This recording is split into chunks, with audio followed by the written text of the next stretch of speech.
What is possible for queer art?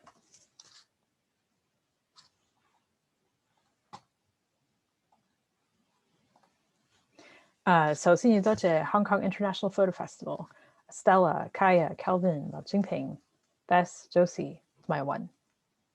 YMA, Leslie, Vivian, Transgender Resource Center, Joanne Leung, Henry Say, to my Connie Chan, to my Queer Reads Library, Excellent Color, Gayatri Gopinath, to my Yidosha Oregaugo, Aisaga, Rain, Mingsum, Shawna, NC, Agreen, Nelson, Mac, Wincy, to my Monique, to my Doce Orego panelists, Isaac Leung, to my La White. Question 1. What if queer artists did not have to spend time, mental and emotional energy, unlearning shame, fear, and guilt from society, governmental policy, media, and our families, undoing stigma, silence, frustration, risk? What if queer artists did not have to spend time, mental, and emotional energy convincing those around us that we exist, that we are not second-class citizens, for them to see us as fully complex people and members of the community?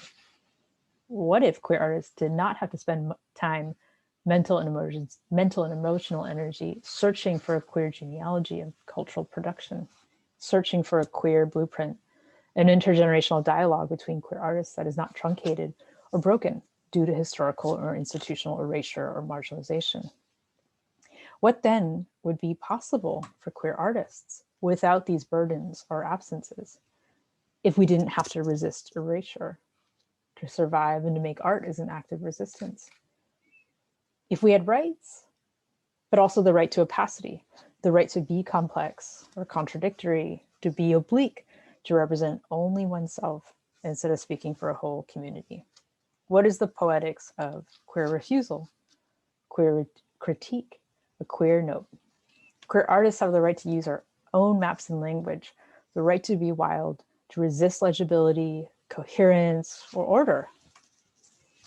Question 2, is visibility and representation enough or even desired?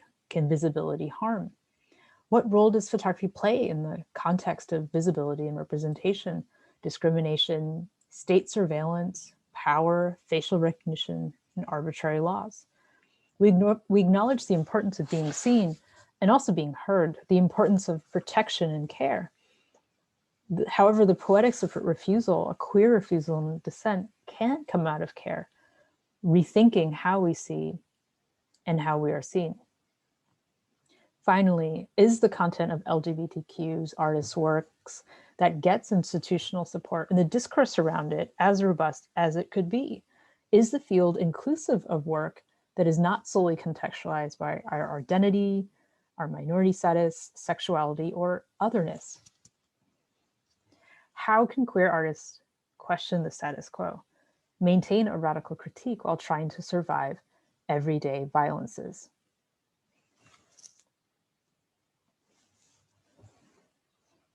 Now I'm going to start with Shawna's work. I'm going to show the 9 artists in this show.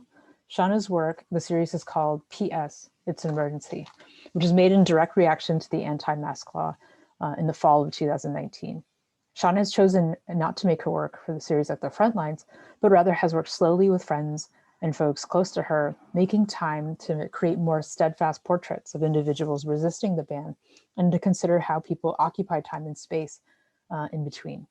By resisting the frontal portrait and by purposely not showing her sitters' faces, Shawna's photographic strategy is a gesture of care and protection as much as it is an act of resistance. The photographs not only question the anti-mask law, but also ask us to question the limits and ethics of visibility and representation. Shawna's photographs operate outside the bounds of simplification and speed, how radical it is to slow down, how radical it is to not show or disclose at all. Unruly Visions is a queer proposition to dissent, to disrupt, to reframe, to question how we see and what we know, to help us see and reframe different histories and subjectivities that are often not included in dominant history, to recuperate the minor or the unseen beyond the main event, paraphrasing Gayatri Gopinath. To queer is to query. Queer is a verb, it is not fixed, it's rather fluid, it is a conduit. Then we go on to Rain's work. The project is called Black and invites multiple readings. One can think of the black garments and the color of the movement, yet at the same time, Rain's work is aligned with surrealism and the celebration of ambiguity and interiority. The photographs are dreamlike. They carry a weight that has been felt deeply in Hong Kong. And in these pictures, she's employing gesture as well as material and sort of queering the sort of overlooked props in everyday, from a garment to a plastic bag. They read as queer propositions, a queer world building, a gesture of destabilizing the fixed image and queering time. Here, it never drops, this black cloth, right?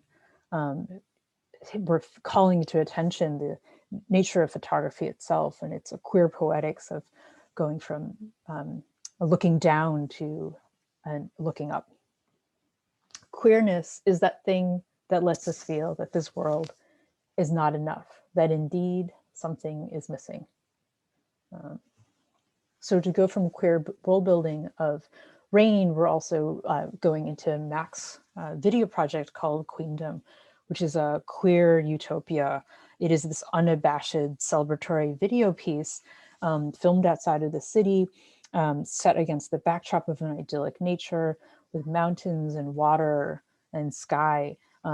Mac's high energy, visually stunning women-centric film celebrates the body and movement and love and expression and freedom. So then we go back into the city, and here we are with NC's work, a project called Queer. And in this project, it's sort of two parts, where there's interventions in public spaces, in everyday ordinary public spaces of the pink triangle, as well as a triptych of a self-portrait. So here, NC creates these interventions, all in these sort of temporary interventions and small in scale, yet the gesture is really loaded. The pink triangle is a key symbol in LGBTQ history. It was reclaimed by the LGBTQ community from its usage by Nazi Germany, becoming a symbol of memorial in the 70s, and then later evolved into a symbol of protest as well as pride. It was reconfigured, inverted, in 1987 by the New York-based AIDS Coalition to Unleash Power, ACT UP, and the now iconic Silence Equals Death poster. In NC's interventions, she proposes that these signs and symbols of queerness exist and highlights queer possibility in the ordinary and the quotidian. The shared knowledge is there if you were tuned in and looking. NC writes that queerness is like existing like water. I drink water, I'm queer. I drink water, I'm not queer, she writes. Why does being queer or not matter so much? So here in this triptych, you'll see a moment of looking down in contemplation to a direct address of the camera, and then drinking the entire mug of water. And in this self-portrait, we also see not just this gesture, but we also see the portraits behind NC. So it's a picture about pictures, picture making, and all the frames show a childhood or kinship and different stages. Next, we go to Monique's work, The Daily Norm, which is a series of self-portraits and ranging in everyday spaces, undertaking everyday mundane tasks, such as shopping for supplies and shampoo, to getting a haircut. The images are centered around consumption and rituals that mark daily life, as well as sort of the meta-ness of performing performativity. In the images regarding consumption, Monique is engaging in the everyday practice of consumerism, but we as viewers are consuming our image through our gaze, and we start to question identity and gender as mediated and performed. So here we see Monique multiple times on a screen, here we see Monique being reflected back in the mirror, and it cues us in to the idea of the construction of an identity. In Ming Sum's project, the couple Mingsum asks questions of perception as well. How do we negotiate meaning and knowledge? Mingsum teaches and then asks for participants to draw a portrait of someone they cannot see, someone who is only described through a series of questions. Her experiment asks us to consider what is possible in communication and language. And here's this couple, and here this gesture where they're together and folded into each other and holding hands. And in the second one, maybe one person is holding on, the other person is pulling back, perhaps.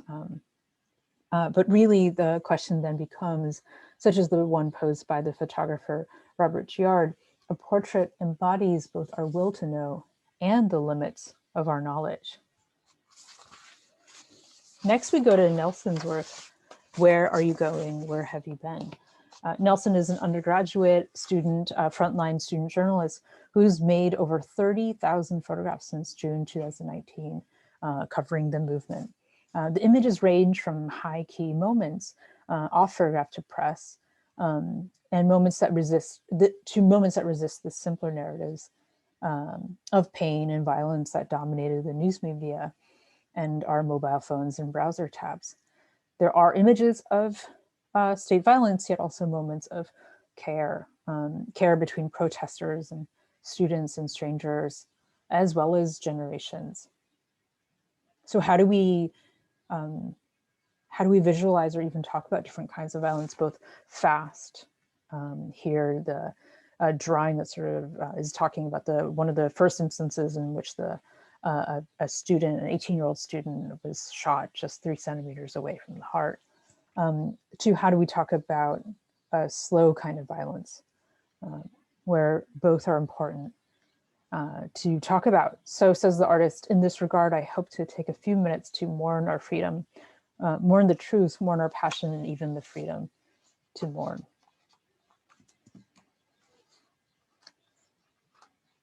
And going from this image here of these two figures in the foreground who are glowing in this white highlight, who are putting on a mask and this sort of sense of to breathe or to aspire to breathe, we're going to this picture by Winnie called Forbidden Kiss.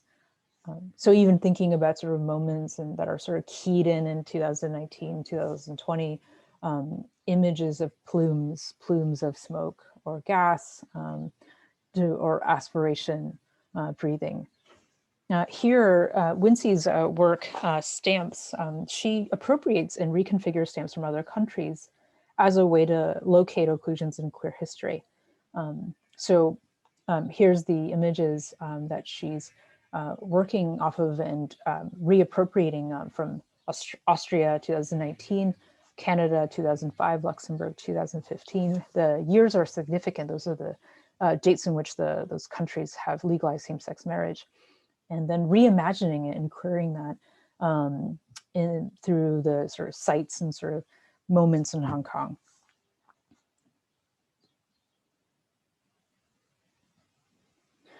So there's this really also not just a restaging and a querying of and pointing to what's sort of left out in history and Hong Kong's lack of legislation for marriage equality, but there's also this poetic beauty of a shift in scale from distant official government stamps, as well as to the human scale of individuals and queering of these symbols.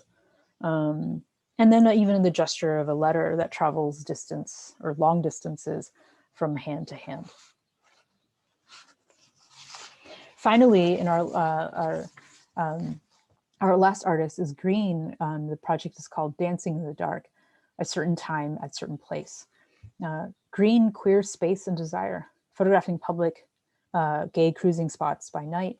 What would be in an innocuous public space becomes activated, transformed and queered after hours through Green's camera. Working with friends and strangers and through dating apps, Green's images are performative and stylized, celebrating the male body in the explicitly queer body and gaze. An overwhelming sense of transience is seen in these contingent and contested spaces. Here's sort of a moment where it looks like dawn, as well as a lack of personal space and privacy. Finding and queering space is an act of resilience in and of itself. In a way, we have to talk about the body, whereas the body can be sort of signified, or the body is also very important.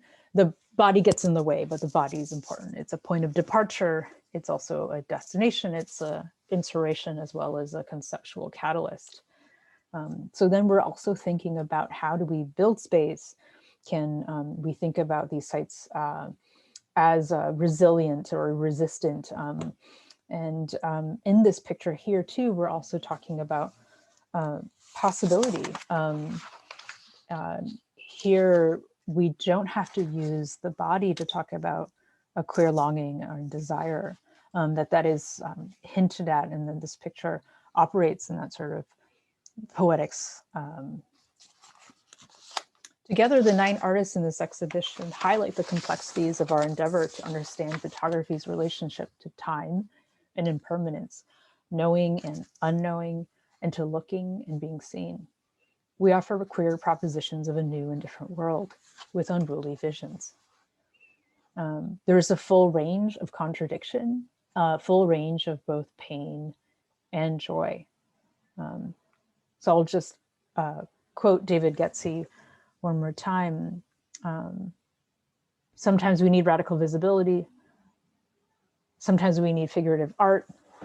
Sometimes we need rainbows, glitter, and the rest. Sometimes we need art that speaks to histories of trauma directly. Sometimes we need unflinching representations of sexual practices that others may call perverse. Sometimes we need to stand up and be counted. Sometimes we need to be inscrutable. Sometimes we need to use metaphor. Sometimes we need to say it frankly, bluntly, and crassly. Sometimes we need to see each other. Sometimes we need others to see us. Sometimes we need to imagine how we might see differently. Thank you.